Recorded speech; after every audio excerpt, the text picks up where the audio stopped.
คนไทยสิไปขอแล้วบัดนี้เมียมันรู้จักบัดนี้เมียมอนคนไทยนั่น น้อย มันก็มักในนั้นดอกชาวชันนั่นมันมักผัวเขา น้อย มันแต่ใดมาดอกคันผัวเขาแล้วมันมักแท้ๆคันบ่มีเมียนั่นโอ้ยมันบ่อยากเอา มีแต่เบิ่งก่อนบ่ มีแต่ไปเบิ่งพังก่อนหมดเท่านั้นคันเว้าขะดอง50 ล้านคำชองบาท น้อย ป้ายชองตู่โอ้ยขันเช้าชันนั้นได้ชำนั้นนั้นต่อไปนี่นั่นชิดมก้นบ่ดมบ่อื่นนั่นบ่ดมดอกแก้มนี่ชิดมก้นลาวอันนี้ได้บ่หนอมน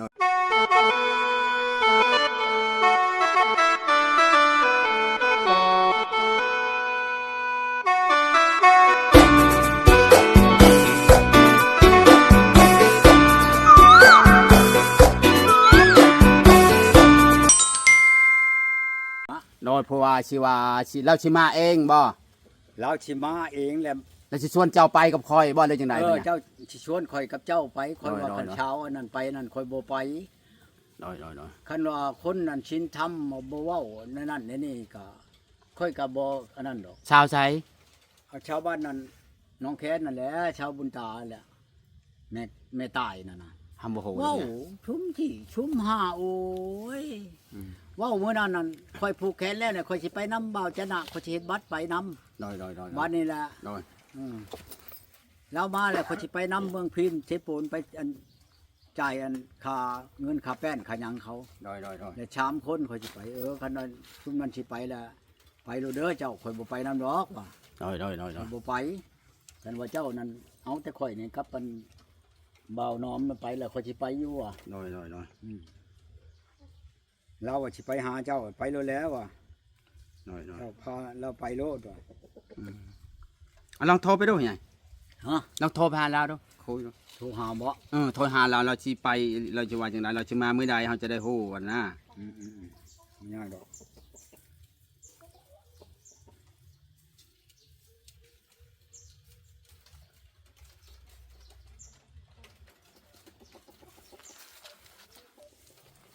เราโทรไปเราจะคุยจังไดเราจะเว่าความจริงเราจะนัดมื้อใดเฮาจะได้ พัก จะได้ฮู้หั่นนะ ให้มันจริงบ่เขายันตัวลายกว่านะ ฮัลโหล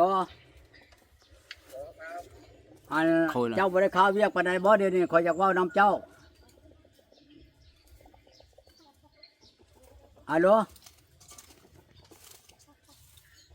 ฮัลโหลไหนๆอันมื้อใดแท้ๆตกลงว่าสิไปอันเมืองนอง ขึ้น นั่น น้องนี่บ่นอมมาแล้วนอมมาแล้วนะ ว่าสิไปเมืองนองน่ะมื้อใดแท้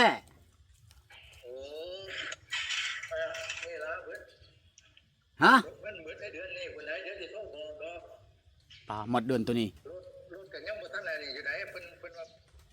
เป็นวันเป็นรถกระบะน่ะนะเพิ่นจะเปลี่ยนใหม่น่ะนะก็ดีคือกันไปว่า เออ คุยเขาจะฟ้องรถดูจะคุยเขาจะฟ้องรถดู ไปแน่นอนอยู่แล้วนะ เดือนใดเดือนนี่เดือนเข้ามาในวันหมดเดือนเข้ามาเนี่ยบ่ ก็เดี๋ยวนี้ก็วันที่ วันที่17 17แหละก็ยังบ่เฮิงแล้วยังชิปไปมื้อนี่ก็เบิดแล้วเดือนนี้นะ แป๊บนึงเด้อแป๊บเดียว เจ้านี่เยอะเนาะ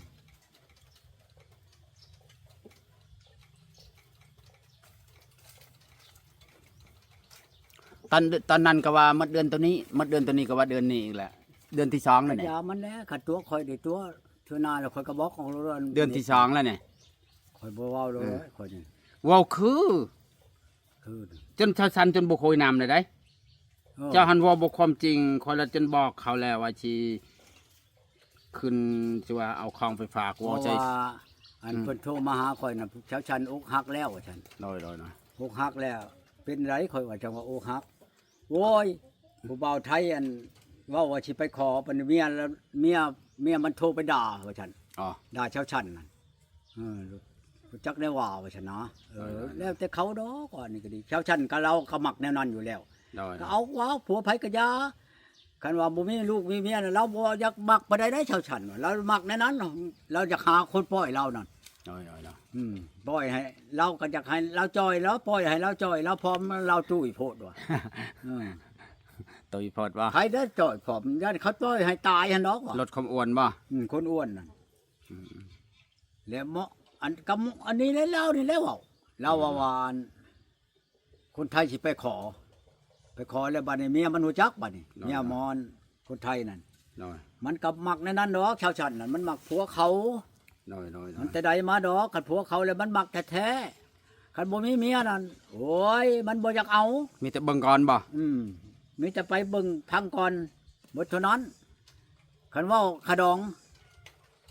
50 ล้านคำชองบาท น้อยน้อย ป้ายชองตู่โอ้ยขันเช้าชันนั้นได้ชำนั้นนั้นต่อไปนี่นั่นชิดมก้นบ่ดมบ่อื่นนั่นบ่ดมดอกแก้มนี่ชิดมก้นลาวอันนี้ได้บ่หนอม น้อยน้อยน้อ ขั ย นเช้าชันได้อันคำชองบาทอันย้อนผัวเราครับมันเงิน50 ล้านน่ะของว่าชองโตนั่นเขาชิดมก้นเช้าชัน ขนาดสาวจำน้อยยังเพิ่นได้ เอ เลยนะ อ คน ผู้เช้าอายุ17 18ก็ยังหายาก คำมันแพงเสมอนี่ เขา บ่ไหว สิไป ดอก ชื่อเอาหยังอันเช้าชันนั้นฮอด50 ล้านน่ะคำชองบาทหัวชองโตนะโอ้ยอีเปาโลดอีลาเอ้ยชิดมก้นเจ้า เออ เนาะ ขนาดว่า10 ชาวล้านนี่ได้คำบันหนึ่งฮิปนุบแต่งขนาให้เขามาเอาโลดชับนั่นก็ดี น้อยน้อยน้อย ยันมันตายอันเผาทิมชื่อๆนะดอกของเจ้านั่น น้อยน้อยน้อย คอยเว่าชื่อนี่แหละ มา ราคาชับนั่นน่ะมันเขาเผาทิมไปแหละอันชุกว่าหวังว่าโอ้ยสิคล้องว่าสิได้ผัวนั่นยาคือกันกับอีอันอยู่บ้านฉับนี่แหละ น้อยน้อยน้อย อันคอยไปขอนั่นแหละก็เดียวไปกับอัน น้อย บ่าทินอ่อง อ่า เชิงและข้างในบ้านนี้โตน้ำผู้บ่าวบ้านดงหมีกีบหนึ่งกับบ่ได้ฮันเดคอยผู้เชิงแล้วอันคำชองฉลึงเงิน15 ล้านนั่นบ่เอาชงคอย น้อยน้อย บัดไปโตน้ำเขาอันอยู่บ้านดงหมีนั่นคู่มือนี่น่ะ บ่ได้ยัง อยู่ จะ บ้านดงหมีได้เพียงคอยฮู้จักคนเฮือนมันนั่นบ่มันอยู่เดี๋ยวนี้น่ะ น้อยน้อยน้อย เอาโก้ยเฉพาะว่าชุบน้ำหน้ามันแน่แม่มันลูกสาวเก่าผัวแล้ว น้อยน้อย ลูกสาวผัวอยู่ในเฮือนคนไปขอนั่น น้อยน้อยน้อย บัดนี้เช้าบ้านฉับผู้นึงอีกบัดนี้เขาไป ได้ ต่อผู้ไม้เช้าอันแม่ห้างอันไม่ยังก็เป็นอันลืมเลยโชดครั้งที่สอง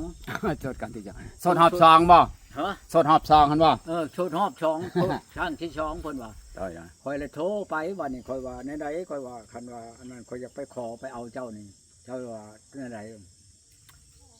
เขาบอกว่าดอกชำบ้านชำเมืองอะไรหลายไปแล้วชำบ้านชำเมือง50 ล้าน ปอ คำบาทหนึ่ง พิลุกแท้ ทอดเบิดว่าซั่นโทษหิตาเอาเด้ออีหลาเด้อว่า 50ล้าน ว่าจะโทษจะบักชัยจะทำบักชัยใช่คนในใดบักชัยบักแก้วนั่นอยู่บ้านคนเองนั่นแหละ น้อยน้อยน้อย โก้ยว่าคอยว่ากันว่าชำมันพวนคอยไปขอแล้วนั่นเจ้าสิเอาบ่คันสิเอาชำนั่นแหละคอยสิขึ้นไปว่าบ่ได้เลยก็ยา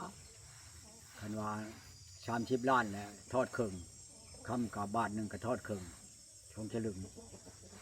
งัวช่องตูกับตุทอดตัวหนึ่งเอาคักแท้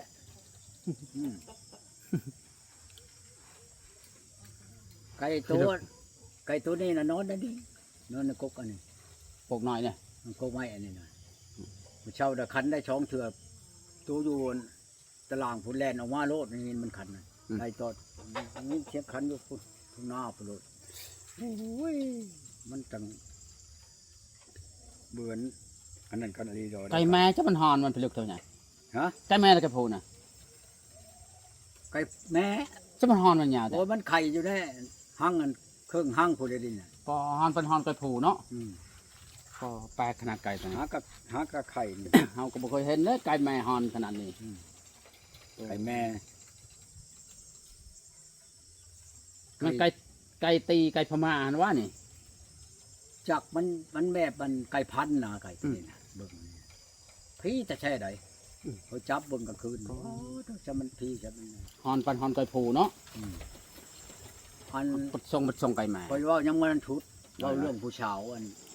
คอยชิลงไปคอยชิลงไปนั่นแล้วผู้สาวผู้นี้นั่น เพิ่งมาได้เอกตัวนี้ใหม่ๆเนี่ยบ่ เอาตะกี้คอยว่าแล้วสงกรานต์นี่คอยจะไปขอข้อยว่า ผู้ชาวใช้พญานะฮะ เบิ่งคอยที่ ติดต่อหาเพิ่นได้อยู่บ่ ก็บ่แล้วเดี๋ยวนี้มัน เป็นไง ติดอันโทษติดมันนำบ่ครับ อ้าว ก็แล้วเลยจ้ะเด็กโตเต็ม บ่ฮับแต่ก็ยาข่อยก็ดีเช้านี้ข่อยก็โทรไปตะกี้ข่อยว่าคงถามกันคักแน่แล้วขะดองเท่าใดก็ น้อย เว้ากันคักแน่เลยไปแล้วบัดให้ข่อยว่าบ่ให้ข่อยฝากเงินไปให้ข่อยว่าบ่ฝากข่อยว่าฝากเฮ็ดหยังข่อยก็ยังสิไปอยู่ถ้าข่อยไปแล้วเจ้าจังกันว่าแปลงมันยากหลายก็ชื่อเอาไม้โลด น้อย เจ้าอยู่ได้แต่อยู่น้ำข่อยนี่ก็มีอยู่โทรศัพท์มัน2-3หน่วยเจ้ามักหน่วยใดก็เอาตั้งฉกตั้งชุงมีครบเบิดแหละปัดยังอันนั้นแล้วแปลว่าเขาบ่อยากได้นะแล้วเขาเอาไปนั่นอยาก เขา อยา จะ ก ตัว ฝากเงินไปให้แหละ เขาตัวเด้อ ตัวแหละ เขาจะ อ ตัว เงินย่านั่นน่ะ แม่น ค่อยก็เลยบ่จักได้ชื่อว่าน้ำเด้อก็ย่าแล้วก็ย่าโทรไปติดรถน้ำใดก็ติด ติดแล้วเขายังไม่ได้บอกจะเขาบ่รับ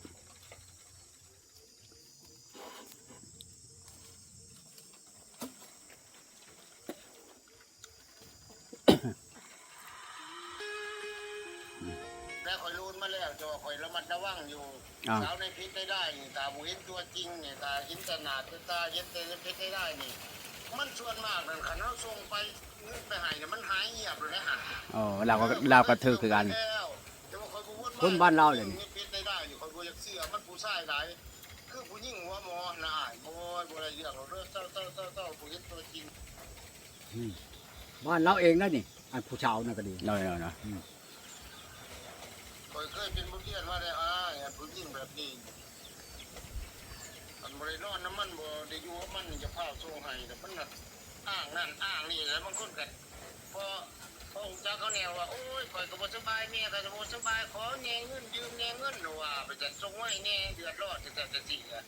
โอ้ยมันหัวหมอไปเบิดบ่เชื่อว่ามันดอกคันบ่อยู่น้ำมันนั่นขนาดอยู่น้ำมันก็ยังต้องระมัดระวังคือกันไหนข่อยน่าเป็นธง2ธงได้อ้ายบ่ โพบนนาเป็นธงคนแล้วแห่งคัก แล้วอยู่กรุงเทพบ่ได้ดีเลย น้อยนะ ผู้ชาวเราบ่ได้อึดนี่ ทุเรียน เฮ็ดหยังเดี๋ยวนี้น่ะ ใช่ว่าบ่ได้ไปเล่นเยอะนั่นเลยเล่นลงเพจลงไลน์เยอะ ไผเว้าให้ลงเพชรน้ำไผเรื่องลงเพชรกับไผกับเจ้าบ่ข่อยเราบ่ได้ไปแต่เฮือนแต่บ้านนี่ข่อยบ่ได้ลงเฮือนไปไสแต่สงกรานต์มาแล้วข่อยบ่ได้ไปไสเจ้าเว้ามีความเว้า อยู่หัวอยู่ห้องว่ามาเด้อมาเล่นบุญปีใหม่ไปอาบน้ำ ไปแล้วแหละเจ้าข่อยบ่ไปข่อยนี่ข่อยบ่แม่นเด็กน้อย เท่าแล้วสิไปลิ้นเฮฮาๆคือเด็กน้อยนี่บ่ไปได้ไปโลดเจ้านั่นหิบเอา เรียนเขาลงเอาซื้อตำบลอยู่ โยจักแล้วลงก็ลงพื้นผู้ข่อยน่ะมันบ่มีดอก เอาเสื้อสีเหลืองเด้ สีเหลืองใดๆนี่ข่อยห่มสีแดงนี่เห็นบ่นี่ข่อยนี่ อย่าจะอ้ำนะอย่าอ้ำอะไรก็ บ่ข่อยบ่อำข่อยบ่อำกันว่าไปข่อยไปแท้ข่อยบ่ได้ไปไสถามโลดชุมมาลงชิปนี่ข่อยบ่ได้ไปไสบ่ได้ไปจักมื้อโลด